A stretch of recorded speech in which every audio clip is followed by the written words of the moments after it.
Bu gapni kimgadir aytishim kerak. Shunchaki ichimga sig'mayapti.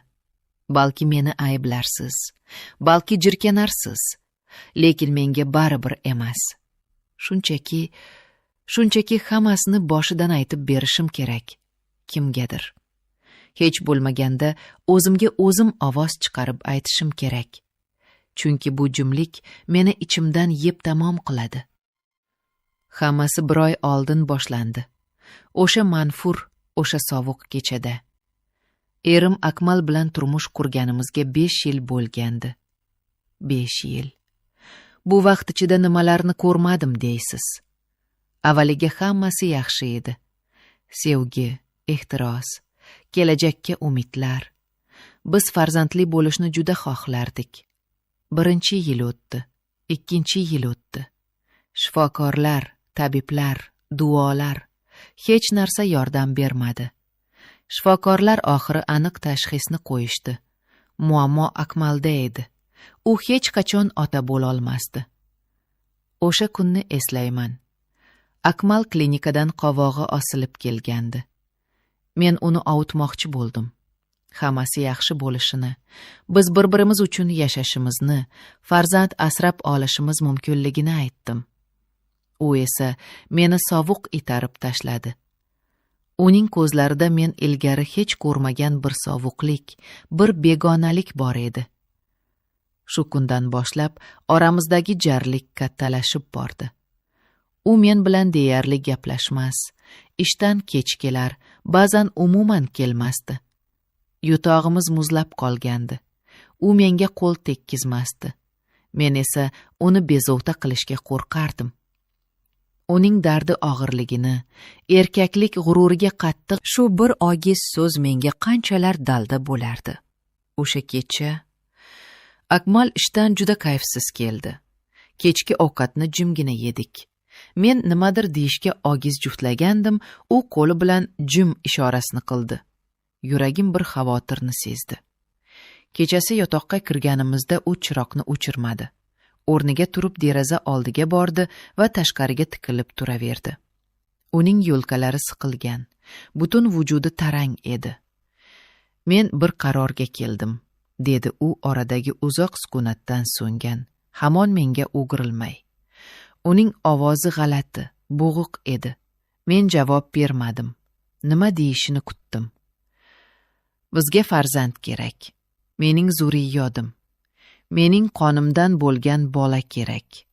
Yuragim urushdan to'xtaganday bo'ldi. Akmal, axir shifokorlar, menga shifokorlarning gapini aytma, dedi u keskin o'girilib. Uning ko'zlari yo'nardi. Menga mening bolam kerak. Shu uyda, shu hovlida Rahimovlarning avlodi davom etishi kerak. Men nima deyishni bilmasdim. U jinni bo'lib qolganmidi? Buning qanday iloji bor, deya pichirladim. U chuqur nafas oldi. Yana derazaga o'girildi.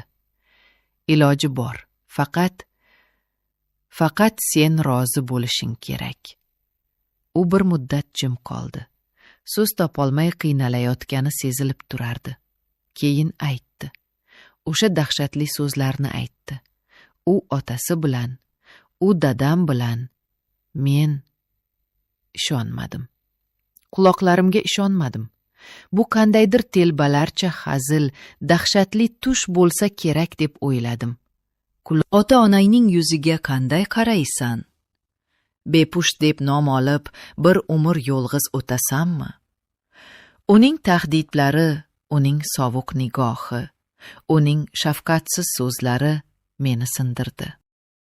Menda hech qanday kuch qolmadi. O'rnimga o'tirib qoldim. Yig'layverib ko'zlarimda yosh ham qolmagandi. U esa xonada u yoqdan bu yoqqa yurarkan rejasini tushuntirardi. Go'yoki bu oddiy bir ish, oddiy bir kelishuvdek. U otasi bilan gaplashganini, uni zo'rg'a ko'ndirganini aytdi. Dadam ham avvaliga dahshatga tushganmish, lekin o'g'lining yalinchlari, avlodni davom ettirish istagi, oxiri rozi bo'lganmishlar. Bu so'z miyimda qayta-qayta aylanardi. O'sha kecha men uchun o'lim edi. Akmal xonadan chiqib ketdi. Ozginadan so'ng eshik ortida qadam tovushlari eshitildi. Yuragim shu qadar qattiq urardiki, hojir yorilib ketadiganday edi. Eshik ohista g'iyqillab ochildi va ostonada qaynotam paydo bo'ldilar. Ularning yuziga qaray olmadim. U ham menga qaray olmayotgandi. Boshlari egik, yelkalari tushib ketgandi. U kishida men har doim ko'radigan o'sha mag'rurlik, o'sha viqordan asar ham yo'q edi. U butunlay sinib qolgan. O'g'lining telbaligi oldida ilojsiz qolgan bir ota edi xolos. U xonaga kirdi, lekin menga yaqinlashmadi. Uzoqroqda turib, juda past ovozda, deyarli pichirlab gapirdi. U bu ishga rozi bo'lmaganini, lekin ertasiga men o'rnimdan tura olmadim. Butun tanam og'rirdi. Lekin undan ham ko'ra ruhim mayib bo'lgandi. Akmal ertalab xonaga kirdi. Yuzimga qaramadi. Dadam bilan gaplashdim. Bu endi har kecha takrorlanadi. Toki homilador bo'lguningcha, dedi va chiqib ketdi. Shu tariqa mening jahannamim boshlandi. Har kecha Akmal o'z xonasiga kirib ketar, men esa titroq ichida kutardim va qaynotam kelardilar. Har safar o'sha egik bosh, o'sha gunohkor nigoh bilan. Biz gaplashmasdik. Butunlay jimlik. Faqat nafaslar, xo'rsiniqlar, lekin asta-sekin nimadir o'zgara boshladi. Men buni qanday tushuntirishni bilmayman. Buni aytishga ham uyalaman, lekin bu haqiqat. 3 yoki 4 kecha edi. Men yana o'sha holatda hissiz yotardim. Ularning qo'llari sochimni silayotganini his qildim. Juda ohista, juda mehr bilan, xuddi kichkina bolani ovutayotgandek. Men seskanib tushdim. Ular darhol qo'llarini tortib oldilar. Lekin o'sha bir lahzalik mehr, men necha yillardan beri unutgan o'sha mehr yuragimga o'tqalaganday bo'ldi. Akmal meni qachon oxirgi marta shunday erkalaganini eslay olmasdim. Keyingi kechalarda bunday mayda ishoralar ko'payib bordi. Ular kelganida yonimga bir stakan suv qo'yib ketardilar. Yoki yo'lkamga tushib qolgan sochlarimni ohista olib qo'yardilar. Ularning qo'llari dagal, mehnatdan qavargan. Lekin shu qaynotam bilan o'rtamizdagi jimlik endi dahshatli emas, balki mazmunga to'la boshlagandi. Biz ko'zlar bilan gaplashardik. Ularning ko'zlarida men o'z aksimni ko'rardim. Xo'rlangan, lekin sinmagan, azob chekayotgan, lekin hamdardlik topgan bir ayolni. Men ham ularning ko'zlarida o'sha dardni, o'sha majburlikni, o'sha pushaymonlikni ko'rardim.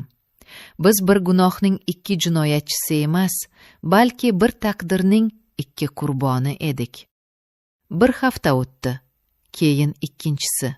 Men o'zimni g'alati his qila boshladim. Men endi kechalaridan qo'rqmasdim, aksincha, kutadigan bo'ldim. Ha, uyalib aytaman, lekin men kutardim. Kunduzgi xo'rliklardan, Akmalning sovuq nigohidan so'ng o'sha jimgina hamdardlikni, o'sha bir lahzalik mehrni kutardim. Bu mening sirim edi. Mening gunohkor sirim. O'zimni yomon ko'rardim, o'zimni buzuq deb o'ylardim. Lekin yuragimga buyruq bera olmasdim. Yuragim yillar davomida muzlab qolgandi. Endi esa o'sha muz asta-sekin eriy boshlagandi.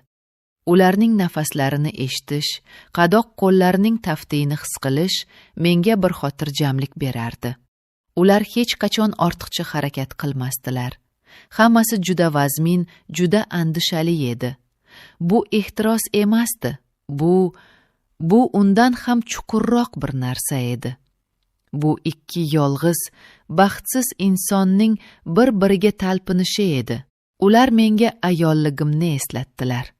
Unut bo'lib ketgan, Akmal tomonidan poymal qilingan ayollik meni hissiz bir qo'g'irchoqqa aylanib qolishdan, Akmalning nafrati ostida butunlay so'nib ketishdan asrab qolayotgandi. O'sha kecha ular ketmadilar. Shunchaki yonimda o'tirdilar. Yelkamdan ohista quchib, boshimni ko'kslariga qo'ydilar.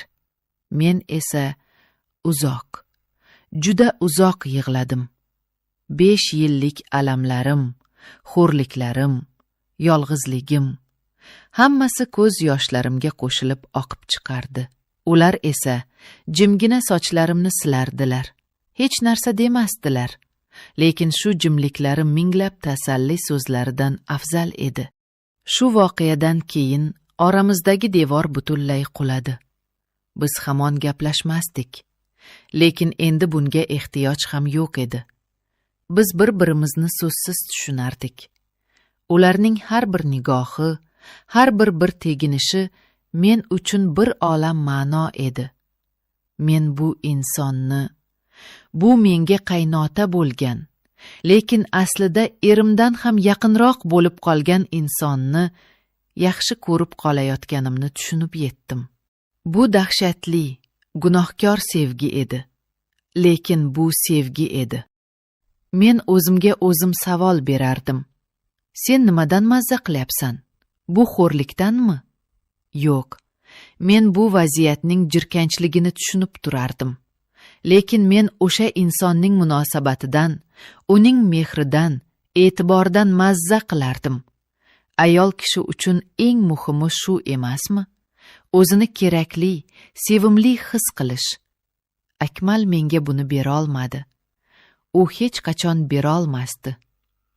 U faqat o'zini, o'z xohishlarini, o'z avlodini u bilmaydiki, men tug'ilajak farzandimni uning bolasi deb emas, balki o'sha menga mehr bergan, meni ayolligimni unuttirmagan insonning zurriyoti sifatida qabul qilishga tayyorman.